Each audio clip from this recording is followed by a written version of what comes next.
ضرور آپ صدر ٹرمپ صاحب کو امن کا نوبیل انعام دیں، لیکن ہم امید کرتے ہیں کہ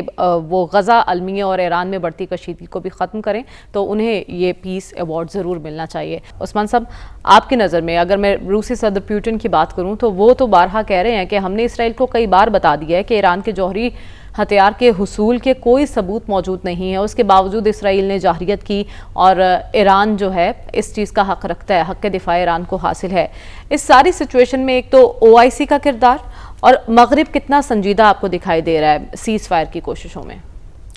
اصل میں اگر ہم اس موضوع پہ ایک آنیسٹ ڈسکشن کرنے کے لیے بیٹھے نا، تو پہلا سچ جو ہم سب کو تسلیم کرنا چاہیے وہ یہ ہے کہ دنیا کا کوئی ملک اس وقت میرے سامنے تو نہیں ہے کہ چاہے وہ اسلامی ہے یا غیر اسلامی ہے، ان کے یہاں یہ کنسنسس نظر آتا ہے کہ ایران کے پاس ایٹمی ہتھیار نہیں ہونے چاہیے۔ تو یہ بات تو پہلے ہمیں تسلیم کرنی چاہیے کہ اس موقف کا کوئی حامی ملک جو ہے وہ موجود نہیں ہے کہ ایران کو کوئی ایٹمی ہتھیار بنانے کا حق حاصل ہے۔ تو اسی جو ہے وہ پس منظر میں آپ کو ساری چیزیں دیکھنی چاہیے۔ تو اب یہ جو ساری ایک جنگ لگی، آپ کو یاد ہوگا لاسٹ ویک ہم نے کہا تھا کہ اگر یہ تھوڑا طویل ہوتی ہے اور ایران کھڑا رہتا ہے، ایک دم کولیپس نہیں ہوتا اس کا سٹرکچر، تو یہ ایران کو فائدہ ہوگا۔ اور اس کا فائدہ جو ہے وہ ایران کو سب سے بڑا یہ ہے کہ بظاہر یہ لگ رہا ہے کہ ان کی گرفت جو ہے وہ اپنے سسٹم کے اوپر موجود ہے اور کوئی ان کو نظام کو کوئی امیجیٹ تھریٹ نہیں ہے۔ اب مسئلہ یہ کہ یہ مسئلہ حل کیسے ہوگا؟ تو آج جو ہے انہوں نے جرمنی، فرانس اور UK، جن کو E3 بولتے ہیں، انہوں نے ایران کو ایک نیگوشیشن پیکج آفر کیا ہے جس کے اندر دو سب سے بنیادی باتیں ہیں۔ اس کی ہے نیوکلیئر ڈس آرمنٹ، کہ وہ نیوکلیئر پروگرام پرسیو نہیں کریں گے، اور دوسرا ہے کہ میزائل پروگرام کو ریسٹرکٹ کر دیا جائے۔ ان دونوں کے اوپر ایران نے بولا ہے کہ ہم اس کو مسترد کرتے ہیں اور نیوکلیئر ڈس آرمنٹ کا سوال ہی نہیں ہے، لیکن ہم تہران جا کے اس مسئلے کے اوپر مشاورت کر کے اور پھر باضابطہ جواب دیں گے۔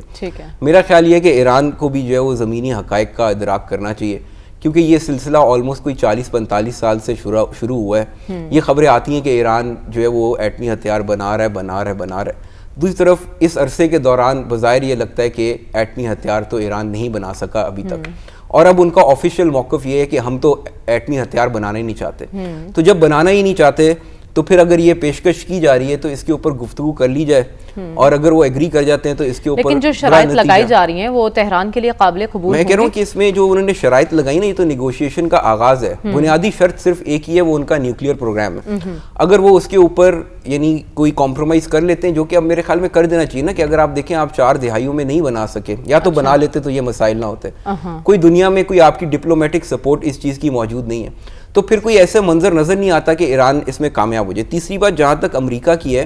تو لاسٹ ویک بھی میں نے کہا تھا امریکہ نہیں چاہے گا کہ اس کو ڈائریکٹلی اس جنگ میں انوالو ہونا پڑے اور وہ خود بمباری کرے وہاں پہ۔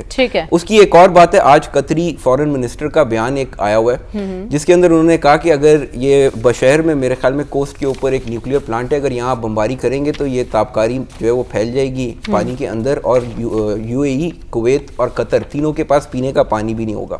چوتھی بات یہ کہ جہاں تک پاکستان کے کردار کا تعلق ہے، تو جب ٹرمپ نے کہا ملاقات کے بعد کہ یہ ایران کو ہم سے بہتر جانتے ہیں، تو اس کا مطلب ہے کہ ہم نے انہیں ایران کے اوپر کوئی بریفنگ دی ہے، اور اس کا کوئی نہ کوئی اثر بھی ہوا ہے۔ پھر دوسری بات، جس طرح ہم ابھی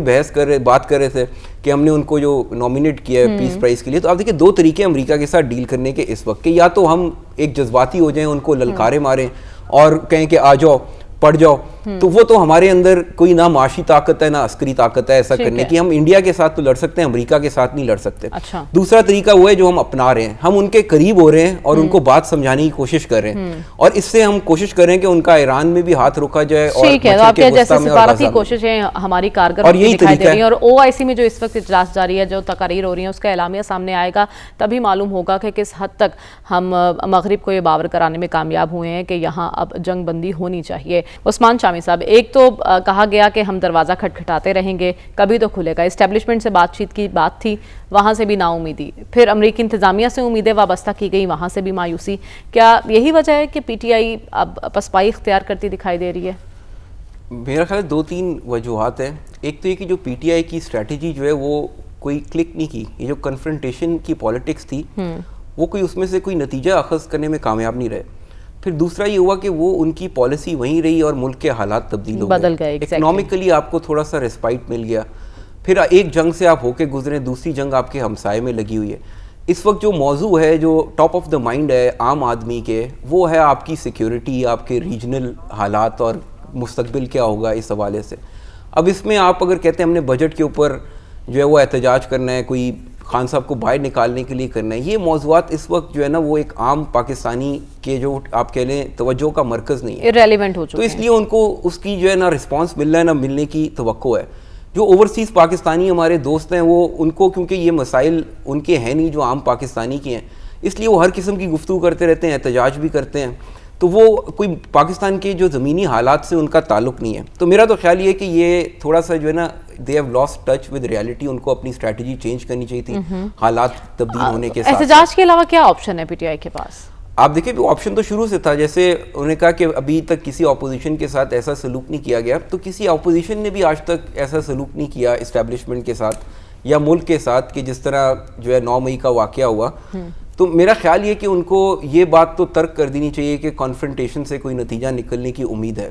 اور مذاکرات جو ہے وہ کرنے چاہیے اور کوشش یہ کرنی چاہیے. مذاکرات کی کوشش تو ہوئی تھی لیکن وہ میرے خیال میں اگر وہ اپنا پوسچر تھوڑا سا نارملائز کر لیں نا، کیونکہ ادھر وہ مذاکرات کی بات کرتے ہیں، ادھر امریکہ میں لوگ جو ہے ان کو یعنی باہر اور جس طرح کی گفتگو وہ کرتے ہیں، میرا نہیں خیال اس کے اندر کوئی بھی سیریس مذاکرات ہو سکتے ہیں. لیکن اگر وہ تھوڑی اپنی اسٹریٹجی چینج کر لیں اور اس بات پہ یکسو ہو جائیں کہ ہم نے کوئی راستہ نکالنا ہے سسٹم کے اندر، تو پھر وہ راستہ نکل آئے گا میرے خیال سے. آپ کو لگتا ہے پی ٹی آئی میں ایسے لوگ موجود ہیں جو راستہ نکالنا چاہتے ہیں؟ کثیر تعداد میں موجود ہیں، لیکن اصل میں جو لوگ ملک سے باہر بیٹھے ہیں ان کو کوئی دلچسپی نہیں ہے راستہ نکالنے میں، تو ایسی صورت میں نہیں نکلے گا. لیکن جو ملک کے اندر لوگ موجود ہیں، جو جیل کے باہر قیادت ہے، اس میں کوئی دم خم آپ کو دکھائی دے رہا ہے کہ کوئی وہ راستہ نکال سکے؟ میرا خیال یہ ہے کہ اگر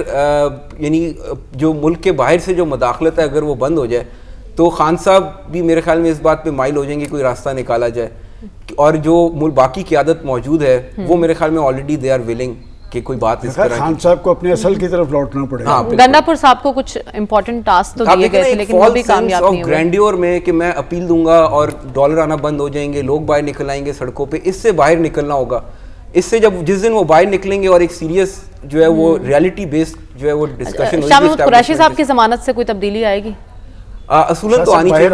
نہیں، ان کی ضمانت تو ویسے اگر وہ باہر آ جائیں تو پھر میرے خیال میں آنے کی امید تو ہے. ٹھیک ہے، پھر امید رکھی جا سکتی ہے.